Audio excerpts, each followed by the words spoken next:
From the Detroit Free Press, it's Tuesday, July 13th. Here are today's top stories, presented by Bush's Fresh Food Market. Bush's has over 4,000 Michigan products, including the freshest fruit and vegetables, meat, seafood, and baked goods. Stop by one of Bush's 16 locations for the personal service you expect from your neighborhood grocer. For the Detroit Free Press, I'm Kristen Seamus. Vice President Kamala Harris came to Detroit's TCF Center Monday to talk about voting rights and COVID-19 vaccines, telling a crowd of supporters that the city of Detroit is resilient. It stepped up, she said, as the arsenal of democracy during World War II.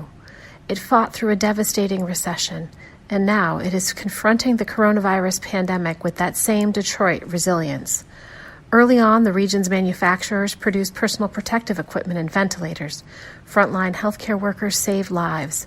Now, Harris said, is the time for Detroiters to help again by convincing their friends, their family, and their neighbors to get COVID-19 vaccines. The city has the second lowest vaccination rate in the state. 38.34% of city residents ages 12 and older have gotten a single dose of a coronavirus vaccine. Harris called on Michiganders and Detroiters to rise up to end the pandemic by getting more people vaccinated. Almost every American who is hospitalized and dying of the virus right now, Harris said, is unvaccinated. To learn more about the vice president's visit and to hear her thoughts on voting rights, go to freep.com. I'm Kyle Davidson with the Detroit Free Press.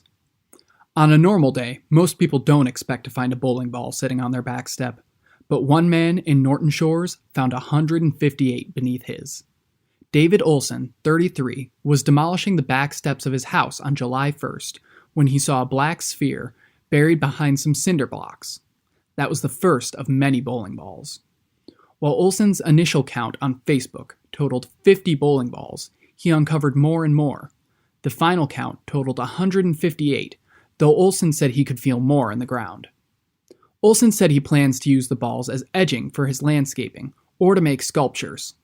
He donated 8 balls to a nearby church for use in a bowling ball cannon and will be giving some to his stepfather to use as custom furniture legs. For more about the origins of Olson's bowling balls, visit freep.com. Hey Freep listeners, my name is Tad Davis. I'm an audio producer for the Detroit Free Press, and I want to tell you a little story about how we came to make one of our podcasts here.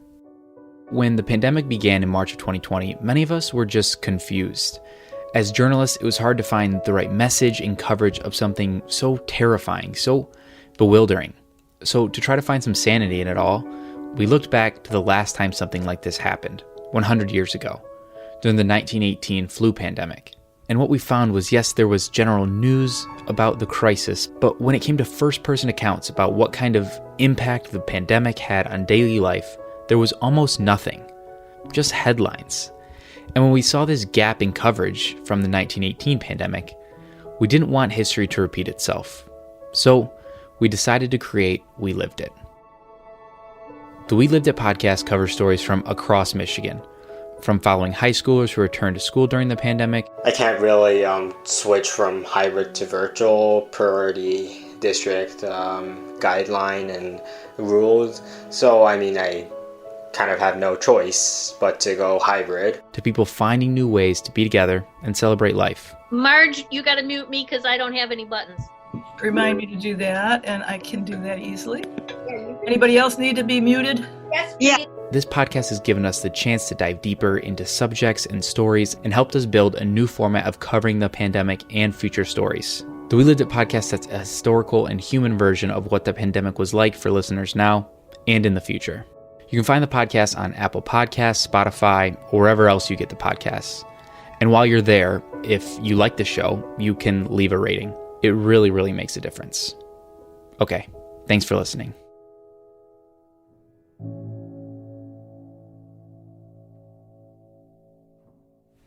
I'm Andrew Hammond with the Free Press Sports Department. Day 2 of the 2021 MLB Draft is complete.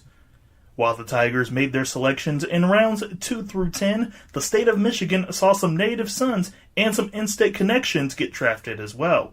Spencer Schwellenbach from Saginaw Heritage High School was selected by the Atlanta Braves in the second round. Stephen Hadger from the University of Michigan also went in the second round a few picks later. However, he will be staying in Big Ten country He was selected by the Minnesota Twins. Micah Ottenbright from Trenton High School was selected in the 4th round by the Philadelphia Phillies, and rounding out the group was Justin Mays from Eastern Michigan, selected in the 10th round by the Pittsburgh Pirates. The final day of the 2021 MLB Draft begins at noon today. For more stories from the Detroit Free Press, be sure to check out freep.com. That's FREEP.com. If you're a fan and want to support our quality local journalism, subscribe. Go to freep.com/special offer.